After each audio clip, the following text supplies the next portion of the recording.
Live, a platform to sharing your thoughts. नमस्कार, मैं हूं अमित कल्ला और आप देख रहे हैं सिटी लाइव। सिटी लाइव के इस आर्ट्स डायलॉग कार्यक्रम में आप सभी का स्वागत है, आप सभी का अभिनंदन है। आज हमारे साथ में एक विशेष मेहमान जुड़े हैं, राजेश यादव जी। राजेश यादव जी, आपका स्वागत है। राजेश यादव जी उदयपुर से ताल्लुक़ रखते हैं और आर्ट पिवट नाम का एक ऑर्गेनाइजेशन, नाम का एक मैं कहूँगा कि मूवमेंट चलाते हैं। तो राजेश जी, ये आर्ट पिवट क्या है, आप हमारे दर्शकों को ज़रा बतलाएं। सर्वप्रथम सभी कला प्रेमियों का स्वागत और धन्यवाद। कला जी, ये आर्ट पिवट एक ऐसी कला मुहिम है जो मैंने 2002 में जो एक सपना संजोया था, जिसमें मैं भारतीय विभिन्न कलाओं को, जिसमें दर्शन हो गया, कलात्मक भाव हो गए, संगीत हो गए, नृत्य हो गया, इन सारी विधाओं को लेकर हम दूसरे देशों में अपनी संस्कृति को एक भाव से देखने की कोशिश करते हैं और जिसमें युवा, विशिष्ट कलाकार, सीनियर का आर्टिस्ट, म्यूजिशियन, मूर्तिकार, सारे लोगों को एक प्लेटफॉर्म देना हमारा मकसद है। और ये भाव हमने स्टार्ट किया था 2002 में और पूर्ण रूप से अंतर्राष्ट्रीय स्तर पे हमने 2009 में इसकी गतिविधियों को चालू करा और आज वर्तमान में हम करीबन 51 देशों में काम कर रहे हैं।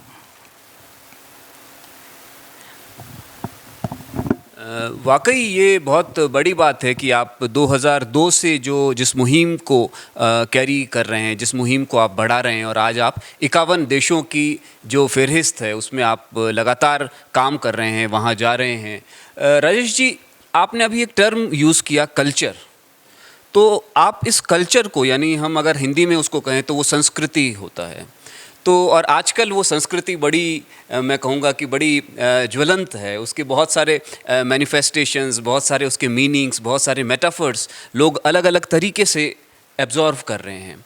आपने उस कल्चर टर्म को विदेश में जब आप राजस्थान की कला या देश की कला को लेके गए, तो वहाँ पे उसकी जो अनुनाद हैं, उसके जो स्पंदन हैं, उसको कैसा महसूस होते हुए पाया राजेश जी?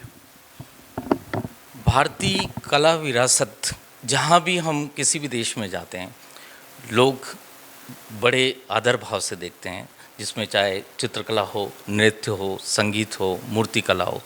और यहाँ से जाने वाले हर कलाकार को जो दर्जा, जो उसके भावों को आम लोगों से सत्कार मिलता है, वो बहुत ही अनूठा होता है।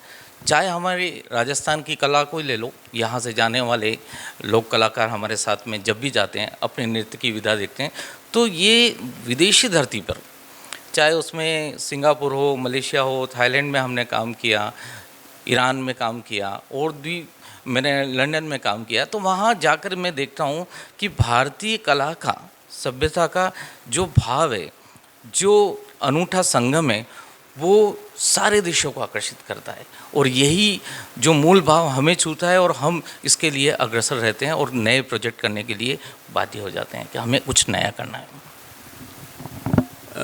वाकई में ये जो नई जो शब्दावली है, ये नया, तो कला निरंतर उस नए को तलाशती है। और आर्ट पिवट जो है, आपने जो नाम रखा है, ये बहुत ही खूबसूरत है। पिवट मतलब जो शाफ्ट होता है, जिसको हम कहेंगे कि केंद्र।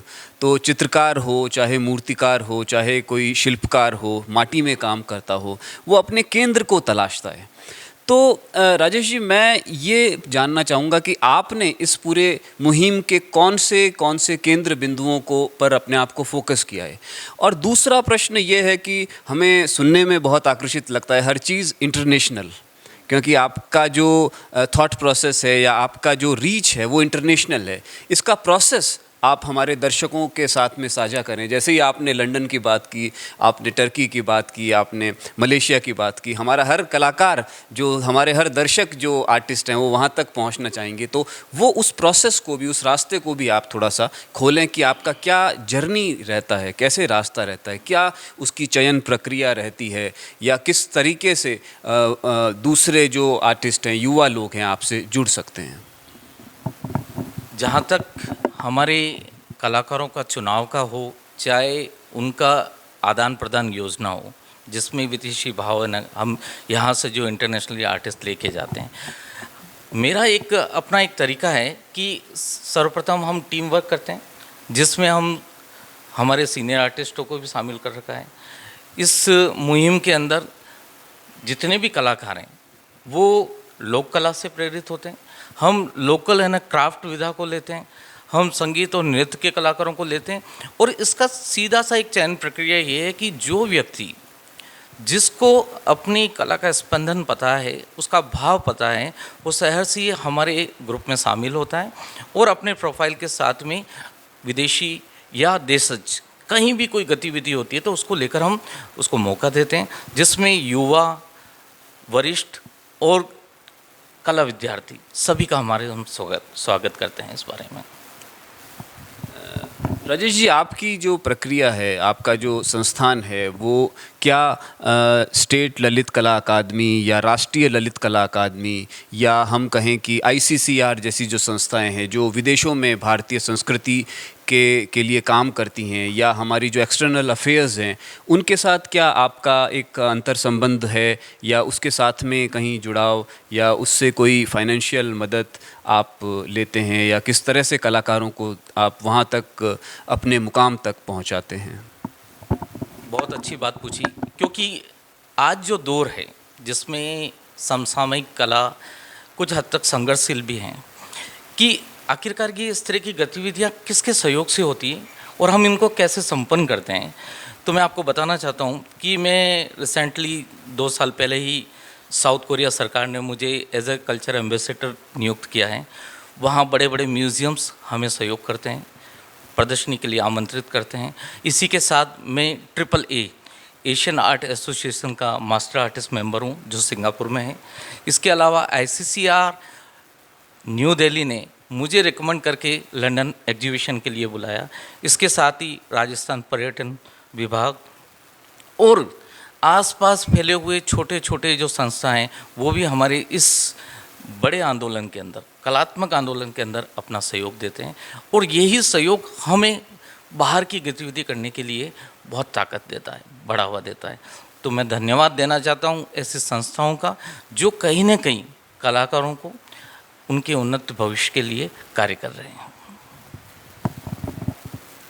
धन्यवाद राजेश जी, आपने जो चीज़ें, जो मूल्यवान बातें हमसे साझा की, और जिस शिद्दत और सदाकत के साथ आप अपनी मुहिम को चला रहे हैं, हमारी जो राजस्थान की आर्ट कहें, हमारे देश की आर्ट कहें, इसको विदेशी मुल्कों तक आप लेके जा रहे हैं, इसके आप दर्शकों को बढ़ा रहे हैं। आप हमारे स्टूडियो में पधारे और आपने हमसे बहुत प्रेरक चीज़ें, बातें साझा की। आपका बहुत बहुत धन्यवाद। इसी क्रम में आज हमारे साथ पूर्णिमा कौल जी भी हैं, और पूर्णिमा कौल जी भी आर्ट पिवट की ही एक महत्वपूर्ण अंग हैं, उसकी एक एमिनेंट सदस्य हैं, और जो इंटरनेशनल ज्यूरी होती हैं, आप उसकी एक ज्यूरी मेंबर हैं। तो हमारे लिए एक बहुत ये एक अनुग्रहित होने का समय है कि पूर्णिमा जी भी हमारे साथ है। City Live, a platform to sharing your thoughts. पूर्णिमा जी, आपका स्वागत, आपका अभिनंदन। और आप एक ज्यूरी मेंबर रही हैं आर्ट पिवट की एक सक्रिय सदस्य हैं। तो ये जो ज्यूरी का जो आपका अनुभव था, राजेश जी की टीम के साथ में जो ये ज्यूरी किया आपने, विदेशों से काम आए, देशज काम आए, तमाम छोटे बड़े तमाम कलाकारों ने इसमें भागीदारी ली, और जो वैविध्यता थी उसको आपने कैसा देखा? और आप खुद एक आर्टिस्ट हैं और आप खुद एक पोएटिस हैं, तो इस विजुअल पोइट्री को आप कैसा देखती हैं, समझती हैं? Thank you so much.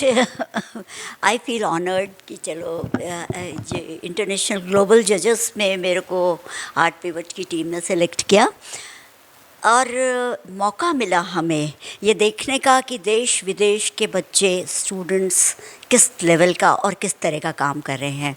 World art heritage पे अभी हमारा सब्जेक्ट था इस बार का, और उसमें मैंने देखा कि रशिया से, इंडोनेशिया से, बांग्लादेश से, पाकिस्तान से, हिंदुस्तान से, बहुत सारी कंट्रीज़ से कई एंट्रीज़ आई और we were really so happy to see कि लोग कॉन्शियस हो रहे हैं इस बात को लेकर के कि हेरिटेज को कैसे बचाया जाए।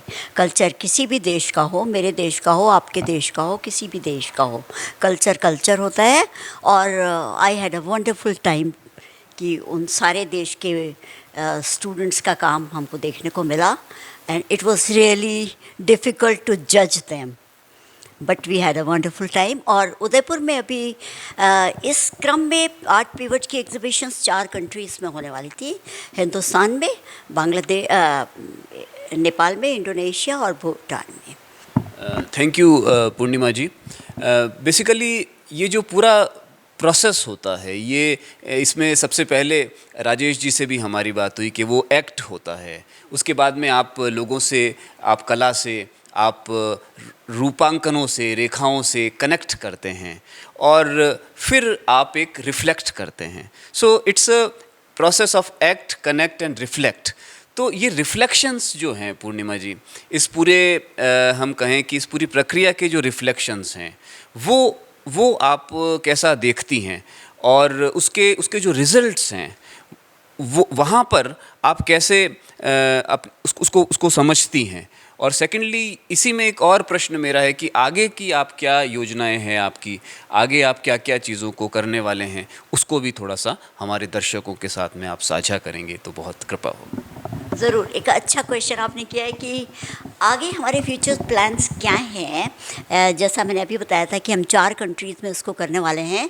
हिंदुस्तान की उदयपुर में हो गई और अब सितंबर एंड लाइक 30 सितंबर से लेके 6 अक्टूबर तक we are planning to go to Nepal.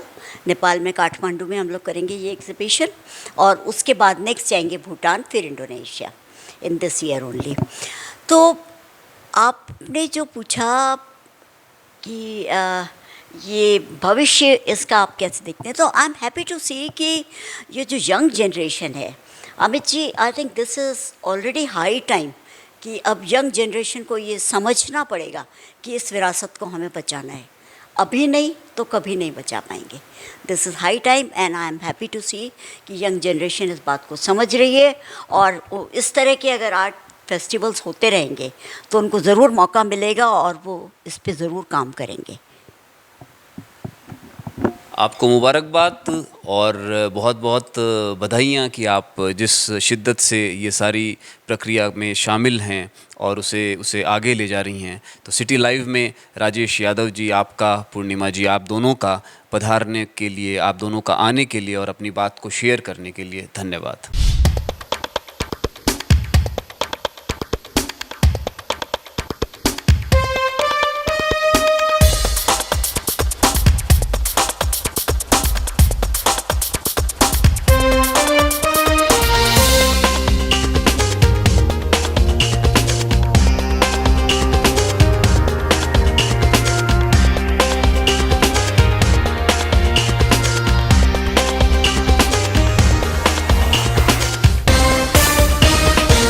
City Live, a platform to sharing your thoughts.